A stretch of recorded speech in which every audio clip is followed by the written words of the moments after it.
अस्सलाम वालेकुम दोस्तों, क्या हाल चाल है। ओमान में डोमेस्टिक वर्कर्स जो हैं उनके लिए बड़ी अच्छी खबर है। गवर्नमेंट की जानिब से, मिनिस्ट्री ऑफ लेबर की जानिब से कुछ नए कवानीन जो हैं वो नाफिज किए गए हैं। उनकी तफसीलात जो हैं, डिटेल्स, वो भी आपसे शेयर करते हैं। आज 12 अक्टूबर 2025 इतवार का दिन है। प्लीज़ हमें जो मैसेज करने वाले लोग हैं, एक तो वो मैसेज किया करें या मिला करें या कॉल करें जो सीरियस हैं, और दूसरा खुदा के लिए वॉइस मैसेज ना किया करें। ठीक है जी, वॉइस मैसेज का रिप्लाई नहीं किया था। Thank you. सीन ये है जी कि डोमेस्टिक वर्कर हैं कौन। सबसे पहले तो वो सुन लें। जितने भी डोमेस्टिक वर्कर्स हैं उनके टाइटल में जो मेजर टाइटल हैं वो हैं child care giver, private drivers, gardeners, माली जितने भी हैं, एग्रीकल्चर के सारे वर्कर, रेजिडेंशियल बिल्डिंग गार्ड जो हैं, home health assistant, private nurses, home cook and animal handler. Animal handler में कैमल, कैटल, हॉर्स ब्रीडर जो हैं, ये सब यानी मवेशियों की देखभाल करने वाले जितने भी लोग हैं वो सब जो हैं एनिमल हैंडलर में आते हैं। तो इन सब के लिए जो है गवर्नमेंट की तरफ से काफ़ी ज़्यादा सहूलियात जो अभी आप सुनेंगे वो हैं, और कवानीन जो हैं वो एम्प्लॉयर के लिए बड़ी सख्ती हैं, क्योंकि वो पहले अक्सर आप लोगों ने भी सुना होगा, इन लोगों के साथ बहुत नाइंसाफ़ी, स्पेशली जो घरों में काम करने वाले लोग हैं उनके लिए। ठीक है जी। तो बाकी बाहर करने वाले भी जो हैं, एग्रीकल्चर वर्कर जो हैं, वो भी डोमेस्टिक वर्कर के यानी वो भी इसी कैटेगरी के अंदर आते हैं। तो एज लिमिट जो है ना वो भैया 21 साल सबके लिए। ठीक है, 21 साल से कम जो है उनको हायर नहीं किया जा सकता है इन टाइटल्स के ऊपर।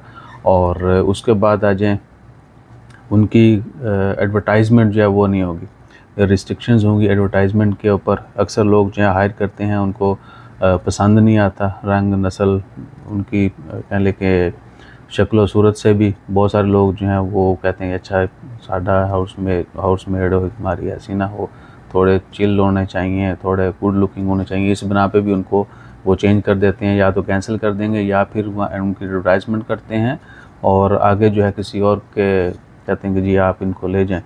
सो वो एडवर्टाइजमेंट जो है वो अलाउ नहीं होगी, ना ही उनकी किसी भी किस्म की ट्रांसफ़र के वो उनसे पैसे लिए जाएंगे। यानी ये ना कि आपने उनकी स्पॉन्सरशिप ट्रांसफ़र करनी है अपने से दूसरे को, तो उनके कोई चार्जेस उनसे नहीं लिए जाएंगे, ना ही उनको उनकी हायरिंग की कॉस्ट जो है वो ली जाएगी। 100% मेंशन किया गया है कि जी उनको हायरिंग के ऊपर जितनी भी चार्जेस हैं वो नहीं लिए जाएंगे, और ना ही जो है उनको ट्रांसफ़र के या उनको कैंसिलेशन के किसी किस्म का उनको यानी हायर एंड टर्मिनेट का कोई चार्जेस नहीं लिया जाएगा। और उसके बाद प्रोबेशन पीरियड जो है 15 दिन होगा, विद इन 15 डेज़। यानी अगर प्रोबेशन पीरियड को क्लियर कर लेते हैं फिर कंटिन्यू जॉब शुरू हो जाती है, तो बाद में अगर कुछ गड़बड़ करते हैं उनको निकालने की, ट्रांसफ़र करने की, और उस बना पे उनको कोई पैसे लेने की डिमांड की जाती है, तो वो पैसे नहीं देंगे, वर्कर्स जो हैं वो पैसे नहीं देंगे, और एम्प्लॉयर अगर लेता है तो वो कानून की खिलाफ वर्जी करेगा।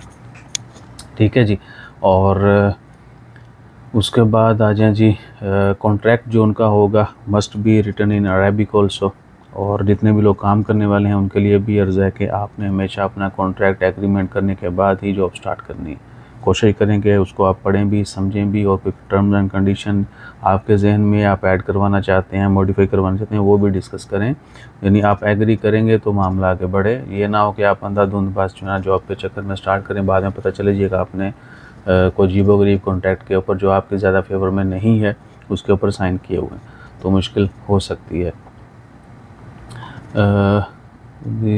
A worker cannot be placed on probation more than once with the same employer unless employer under a different category of work। एक वर्कर यानी अगर कोई एक कैटेगरी वीज़ा के ऊपर आता है तो उसका प्रोबेशन पीरियड जो है वो 15 दिन ही होगा। अगर उसका वो टाइटल चेंज करते हैं, जॉब टाइटल, तो फिर जो है अगले 15 दिन उस टाइटल के अलग होंगे। ये नहीं है कि आपने हायर किया एक जॉब के ऊपर, वो फिट नहीं हुआ, दूसरे के ऊपर भी उसको रख दिया, हो सकता है वो उसके ऊपर फिट हो जाए, लेकिन उसमें फिर आप एडिशनल जो है वो सेम वीज़ा के ऊपर जब आप उनको डिफरेंट काम करवा के नहीं करवा सकते। जिस चीज़ का वीज़ा है उसके ही 15 दिन प्रोबेशन पीरियड काउंट होंगे। वर्किंग हावर जो हैं वो होंगे डोमेस्टिक वर्कर्स के मैक्सिमम 12 घंटे पर डे, और अगर ओवर टाइम लगवाते हैं उनसे लेते हैं एक्स्ट्रा वर्क। तो टेल में हाँ जी, तो रोज़ी रोटी भी लाजमी है जी। वीकली जो है उनसे मैक्सिमम एक दिन में यानी वर्किंग आवर की बात हो रही थी, तो मैक्सिमम एक दिन में 12 घंटे टाइम होगा, वो काम ड्यूटी करेंगे। और अगर ओवर टाइम लिया जाता है तो पर डे 2 घंटे से ज़्यादा ओवर टाइम नहीं लिया जाएगा, और उसकी उनको अलग से पेमेंट पे की जाएगी।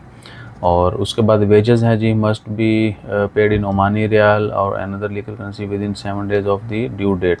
जो भी लीगल करेंसी है ओमान में है तो ओमानी ही पे किया जाएगा। तो विद इन 7 डेज उनके जो एग्रीमेंट में मेंशन है, विद इन 7 डेज उनको लाजमी तौर पे उनकी तनख्वाह पे की जाएगी। मिनिमम वेजेस के मतलब भी है ख़बर में, लेकिन वो फिगर नहीं दिया गया कि मिनिमम वेज कितनी होगी। फ्यूचर में हो सकता है वो भी आ जाएगी। और अच्छा जी, उसके बाद उसकी कॉपी होनी चाहिए उनकी वेज ट्रांसफ़र की, बैंक में अगर ट्रांसफ़र कर रहे हैं तो, या बैंक की पेमेंट की रिसिप्ट जो है वो, ठीक है जी। और प्रूफ ऑफ पेमेंट यानी होना चाहिए लीगल उनको पेमेंट देने का। सिक लीव पे आ जाएं जी, सिक लीव जो है वो भी मिलेगी उनको पर ईयर 30 डेज़ तक वो सिक लीव भी ले सकते हैं। और 21 दिन जो है उनको एनुअल लीव भी मिलेगी।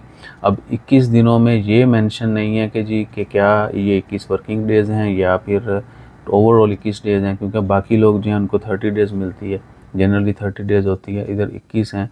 तो इसके मतलब the worker shall be entitled to annual leave with the agreed upon monthly pay of no less than 21 days of each year he spend in service with the employer. एक साल में 21 दिन जो है वो पेड उनको छुट्टी मिलेगी। The leave may be divided, the date and place of spending may be chosen by agreement between. दोनों पार्टियां जो है वो डिसाइड कर सकती हैं कि छुट्टी जो है वो उनको यकमुश्त चाहिए या टुकड़ों में चाहिए। वो थोड़ी थोड़ी करके भी छुट्टी ले सकते हैं, या जैसे भी दोनों पार्टियों की एग्रीमेंट हो, म्यूचुअल अंडरस्टैंडिंग जो है वो हो, उसके मुताबिक वो छुट्टी ले सकते हैं। और लीव एंड छुट्टी नहीं लेते, लीव बैलेंस है, तो वो कैश भी ले सकता है, अपनी उसकी छुट्टियों की सैलरी भी ले सकता है। वर्कर को ये राइट दिया गया है। कॉन्ट्रैक्ट टर्मिनेशन के मतलब आ जाए जी, एम्प्लॉयमेंट रिलेशनशिप में and upon expiry of the contract. Contract termination ये है कि जो आपने एग्रीमेंट किया वो कंप्लीट हो गया तो ऑटोमेटिकली आपका कॉन्ट्रैक्ट जो है वो टर्मिनेट हो जाएगा। और अगर कोई और मेडिकल इशू बन जाता है, किसी की डेथ हो जाती है, या कोई जॉब आपने भी थर्ड टाइप का आपने म्यूचुअल अंडर एग्रीमेंट किया होता है कि वीज़ा 1 साल का है, 2 साल का है, लेकिन आप 6 महीने काम करेंगे, 6 महीने का एग्रीमेंट करेंगे, या कोई और इशू बन जाता है, the worker may continue employment with the family for up to 90 days until the situation is regulated if. अच्छा, एक और चीज़ भी है, ये तो वो हो गया टर्मिनेशन। अगर आपका एम्प्लॉयर की डेथ हो जाती है, ठीक है जी, तो as per employment family, same family के साथ वो 90 दिन तक बगैर किसी टेंशन के काम कर सकते हैं। उसके बाद फैमिली की मर्ज़ी है कि वो उसको अपने साथ काम करवाने के लिए रखते हैं या नहीं रखते। यानी अगर आपने किसी ने आपको हायर किया एज अ डोमेस्टिक वर्कर किसी भी कैटेगरी का, और आपके एम्प्लॉयर की डेथ हो जाती है, तो उसके बाद आप 90 दिन तक एज़ पर लॉ काम करेंगे सेम फैमिली के साथ, ठीक है। 90 दिन के बाद वो फैमिली की मर्ज़ी है, वो आपको कंटिन्यू करवाते हैं या नहीं करवाते।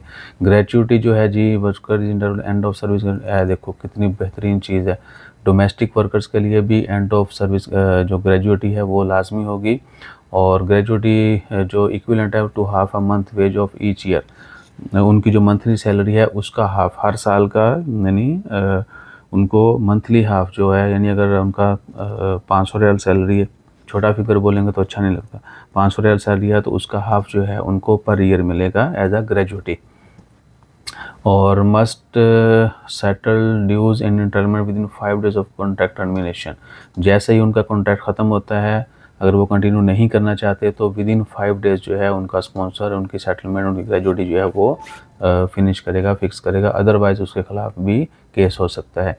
The employer is obligated to return the worker to his her country to और to any other country agreed upon after the termination of the service.